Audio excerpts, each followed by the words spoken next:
Sam is running for, well, I'll let him introduce himself, but it's quite an honor to have a federal candidate in the room, so if you want to come up and introduce yourself to the room.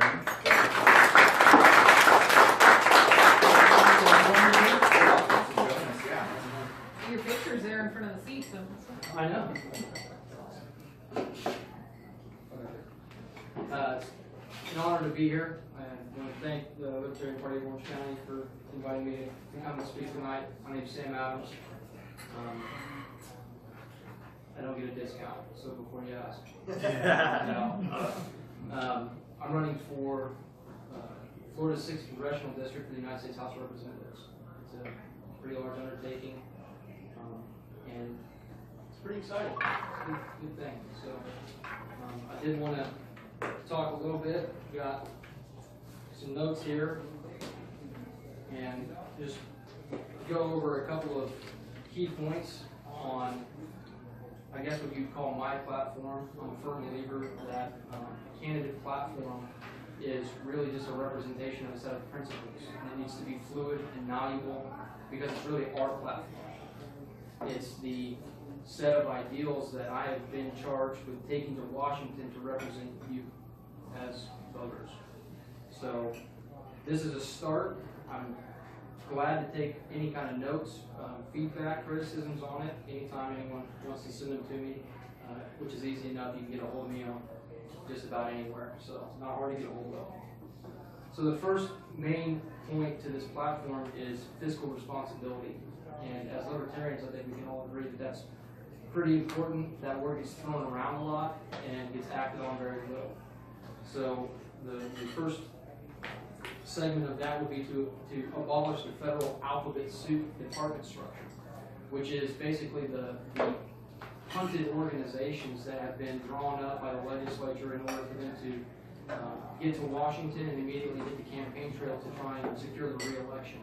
So as opposed to doing their job and what the legislature was designed to do, which is to debate and write legislation on the laws that govern our land, they have developed this alphabet soup system of departments like the USDA, the EPA, the Department of Education, so on and so forth, all these departments that have been empowered with the ability to regulate not only industries and businesses, but us, the people, and then able to basically charge the legislature with going out and collecting the funds for their appropriations for the tasks that they feel are necessary, but that no voter ever had an opportunity to challenge.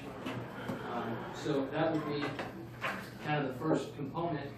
That includes the IRS. Who here liked doing that a couple days ago? The IRS, in my opinion, is a major violation of not only our founding principles, but every American's Fourth and 19th rights. It is a strong arm, loaded gun barrel at our heads, and if we don't pay, we go to jail. They rip us away from our families, from our businesses, from our communities, because we didn't pay what they said we should pay. It sounds an awful lot like some guys in white wigs from a couple hundred years ago, and look how that turned out. Not so great. So that would be pretty high on my agenda first probably 100 days after being elected in Congress would be to propose legislation. And I'm not naive. I'm a pragmatist. I understand that those are not things that happen overnight. I'm not going to go to D.C. and put on a cape and save the world. But we have got to get people in office who can propose these things on the floor and bring them to attention and put them on the national stage to get everyone else who's not paying attention to start paying attention. So that would be my first part of fiscal responsibility. The second would be, as a good segue to that, would be to abolish the 16th Amendment and ratify a consumption tax plan. This plan has been talked about for a long time. It's not perfect. No one has ever really gotten it perfect, but it is a step in the right direction. For 150 years of this country, after it was founded, we operated on a system of excise taxes, tariffs, small sales and consumption taxes, small military operation taxes during some of our military affairs, and we did pretty well. Went through several industrial and economic revolutions, and it wasn't until 1910 and then the ratification in 1913 that the government decided that that wasn't enough and we needed to get bigger and start taking a check out of everyone's paycheck and making employers into tax collectors for them. So the consumption tax plan is, in my opinion, the easiest way to stifle the expansion of the government and to immediately reduce it. You don't give the government as much money, they can't spend as much money. I mean, I know that they spend more than they get now, but if we cut it in half, some things have to change. It's just a matter of necessity at that point. Which is another good segue into the third point, which is no more deficit spending. No longer will we allow, as the American people, for our government, our legislature to submit and then fund these appropriations that we don't have the money for. $22 trillion staring down on my face and your face. $22 trillion. 96% of federal programs in insolvency. And we're still spending more than we're taking in. And we're not doing anything to make it better. And we keep sending the same people back to Washington who could care less because they are sitting in D.C., millionaires, fat and happy, ready to retire and walk away from it with a nest egg that none of us can even imagine. So, that has to end. And the only way that that's going to happen is if we demand it and get serious about it. Saying we want to do it, and then sending the same people back to Washington for 9, 10, 11 terms to make careers out of it, it's not feasible anymore. So that is, in a nutshell, my position on how we can be more fiscally responsible. Social liberties, I'm going to touch on this. I'll touch on this in some detail, but this is a really important part of the Libertarian Party.